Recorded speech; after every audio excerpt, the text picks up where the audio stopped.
Gloria, Anong ginagawa niyo ate ni Dindo dito? Diyos ko, narinig niya kaya yung pinag-uusapan namin. Glenda, bakit ganyan ang itsura mo? Para kang nakakita ng multo. puyat lang po.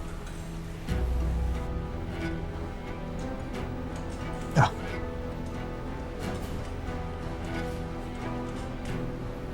Jude, baka nagugutom si Ate Glenda. Kumuha ka muna ng merienda sa baba. ay, huwag na. Hindi naman ako magtatagal. May pupuntahan pa ako. By the way, tumawag sa akin si Marnie. Eto, yan ang kalahati ng ibinayad niya sa venue.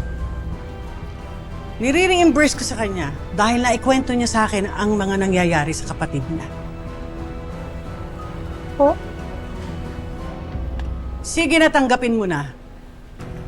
Ako ninang ni Marnie, at kahit hindi niya ako diretsuhang sabihin yan na humihiling siya, alam ko na ibig niyang sabihin.